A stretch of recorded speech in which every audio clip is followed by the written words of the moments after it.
Assalamualaikum warahmatullahi wabarakatuh. Perkenalkan, nama saya Valdi Wissawijaya. Di sini saya akan menjelaskan mengenai presentasi proyek saya dari bab 1 hingga bab 3 yang berjudul Kualitas Pelayanan E-commerce dalam Kepuasan Konsumen, Studi Kasus di Bukalapak Indonesia. Jadi Bukalapak merupakan suatu perusahaan teknologi yang memiliki misi menciptakan perekonomian yang adil untuk seluruh masyarakat. Bukalapak didirikan pada tahun 2010 dan tokoh yang mendirikan Bukalapak pertama yaitu Ahmad Zaki. Berikutnya dilanjutkan oleh Muhammad Rahmat yang menggantikan CF eksekutif.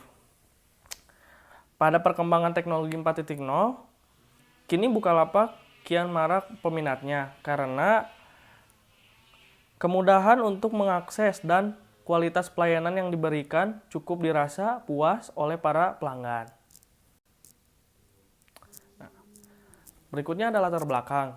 Jadi, pada era teknologi 4.0, perkembangan teknologi kini semakin hari semakin pesat, terutama dengan perkembangan teknologi internet dengan kemajuan yang semakin pesat dengan adanya bisnis berbasis digital. Bisnis-bisnis pada saat ini banyak mengandalkan teknologi berbasis internet yang sangat banyak. Transaksi berbasis online bukan hal yang baru bagi masyarakat saat ini. Karena bagi negara-negara maju dan negara-negara berkembang di Indonesia pun sudah sangat pesat kemajuannya dengan transaksi secara online tersebut. Nah, berikutnya di sini ada rumusan masalah. Nah, rumusan masalah yang saya pakai itu ada dua. Yang pertama adalah bagaimana kualitas pelayanan Bukalapak. Yang berikutnya ada seberapa besar pengaruh kualitas pelayanan Bukalapak Indonesia terhadap kepuasan konsumen. Berikutnya ada tujuan penelitian. Yang dimana tujuan penelitiannya itu adalah peneliti diajukan untuk menjelaskan bagaimana kualitas pelayanan Bukalapak Indonesia dan seberapa besar pengaruh kualitas pelayanan Bukalapak Indonesia terhadap kepuasan konsumen. Dan berikutnya ada manfaat praktis. Manfaat praktis di sini ada tiga. Yang pertama untuk industri, yang kedua pemerintah, yang ketiga dan masyarakat. Nah, berikutnya ada manfaat penelitian teoritis. Pengembangan wawasan dalam pengetahuan memberikan dampak positif bagi pengguna e-commerce dan menjadi referensi untuk peneliti selanjutnya. Berikutnya di bab 2, yang pertama saya ada pengertian kualitas pelayanan. Kualitas pelayanan adalah suatu penyajian produk atau jasa yang sesuai dengan standar perusahaan dan diupayakan dalam penyampaian produk dan jasa tersebut, sama dengan apa yang diharapkan tamu restoran atau melebihi ekspektasi tamu. Pasalnya di era digital ini, banyak masyarakat sudah memanfaatkan teknologi berbasis internet dengan praktis. Keseharian masyarakat juga semakin hari diisi dengan menggunakan internet. Karena tidak heran ketika masyarakat berkegiatan menggunakan internet itu sudah dianggap wajar karena masyarakat bisa mengakses kapan saja dan di mana saja dengan menggunakan internet. Produk-produk yang dijual pastinya melihat pasar yang diincar oleh masyarakat banyak. Misalnya, baju-baju, peralatan rumah tangga, dan lain-lain.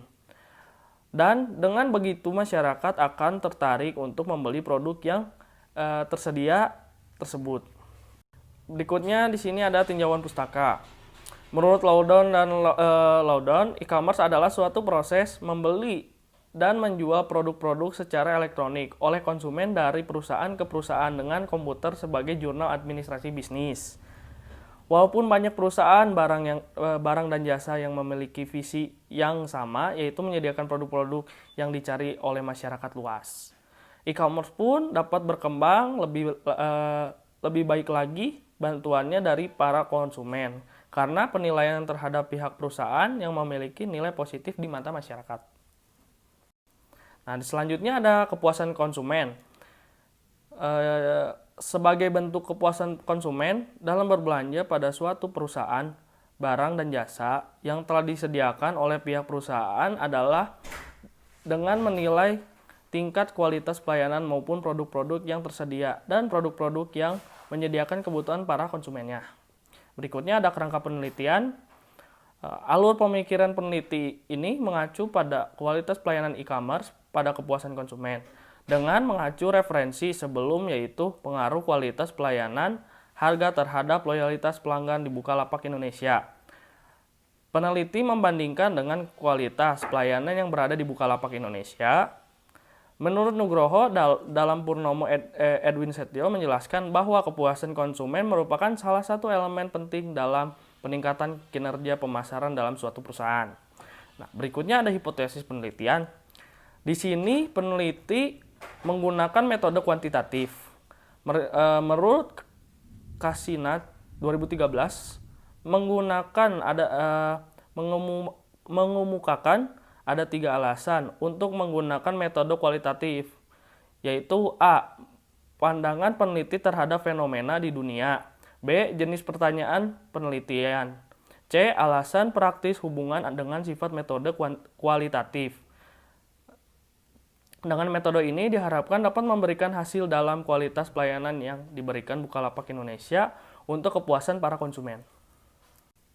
Selanjutnya di bab 3 ada metode penelitian. Berdasarkan fokus penelitian di muka dan ditinjau dari segi prosedur dan pola yang ditempuh oleh peneliti, maka penelitian ini menggunakan pendekatan kualitatif yang menghasilkan data deskriptif berupa tulisan dari hasil penelitian di lapangan. Penelitian kualitatif adalah suatu pendekatan induktif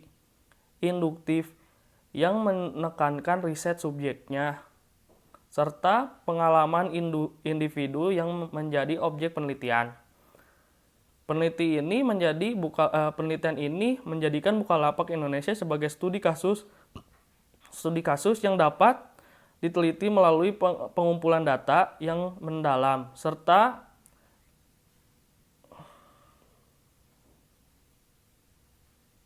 melibatkan berbagai informan yang beragam dalam memahami suatu konteks.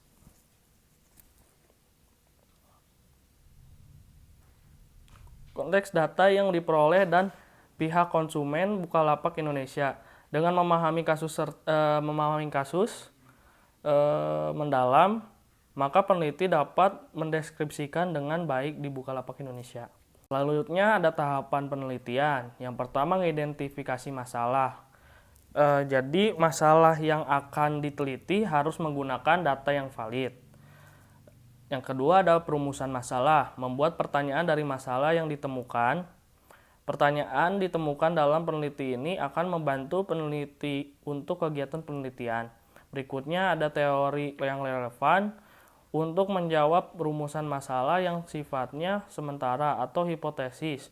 Maka peneliti menggunakan berbagai cara untuk memperjelas masalah dan menjawabnya. Selanjutnya ada pengajuan hipotesis. Jawaban terhadap rumusan masalah yang didasarkan pada teori dan belum memiliki pembuktian secara aktual, maka jawaban tersebut bersifat sementara dan hipotesis atau hipotesis.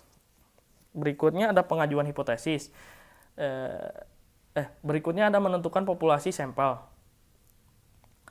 Untuk mengetahui kebenaran jawaban hipotesis, maka peneliti harus membuktikan pengumpulan data objek tertentu. Karena objeknya terlalu luas, peneliti harus menggunakan yang representatif. Berikutnya ada menyusun instrumen penelitian. Untuk mendapatkan data dengan sangat teliti, peneliti harus menggunakan instrumen penelitian yang akan digunakan uji validitas dan reliable. Berikutnya ada mengukur variabel, yang dimana variabel yang sudah ditetapkan untuk diteliti. Instrumen untuk pengumpulan data dapat berbentuk tes dan non-tes. Selanjutnya ada melakukan analisis. Analisis dilakukan untuk menjawab dan menguji hipotesis yang telah diajukan. Berikutnya ada menyajikan data dan memberikan pembahasan. Penyajian data dapat menggunakan tabel distribusi, grafik garis, grafik barang, pie chart, dan piktogram. Yang terakhir, membuat kesimpulan dan memberikan saran. Kesimpulan harus berisi jawaban yang singkat dan pada rumusan masalah yang berdasarkan data yang sudah terkumpul. Memberikan saran berguna untuk peneliti selanjutnya dari kesimpulan hasil penelitian. Berikutnya ada informan penelitian. Menurut Sugiono 2013, penentuan informan yang sering digunakan dalam peneliti kualitatif adalah purposive sampling. Penelitian ini penentuan informan dipilih secara purposive sampling adalah teknik pengambilan sampel sumber data dengan pertimbangan dan tujuan tertentu. Pertimbangan yang dimaksud yaitu memilih data atau orang yang dianggap paling tahu mengenai tentang apa yang kita diharapkan. Berikut ada tabel kriteria informan penelitian ini. Informan konsumen Bukalapak Indonesia. Kriterianya mengetahui sejarah Bukalapak Indonesia. Berikutnya mengetahui sistem pelayanan Bukalapak di Indonesia. Yang terakhir, mengetahui kualitas pelayanan Bukalapak Indonesia. Selanjutnya ada teknik pengumpulan data. Jadi teknik pengumpulan data di sini yang saya pakai ada dua. Yang pertama studi kepustakaan. Studi kepustakaan ini adalah melakukan pengumpulan data menggunakan berbagai literatur seperti jurnal dan buku yang relevan dalam pengertian penelitian yang sedang digunakan, yaitu tentang kualitas pelayanan e-commerce, kepuasan pelanggan. Studi kepustakaan dilakukan agar memahami tentang konsep terkait penelitian dengan mencari penelitian sejenis yang pernah dilakukan sebelumnya, maupun informan yang terkait dengan penelitian penulis. Informasi yang pertama yang dicari peneliti adalah proses kualitas pelayanan di Bukalapak Indonesia, sehingga menimbulkan kepuasan konsumen.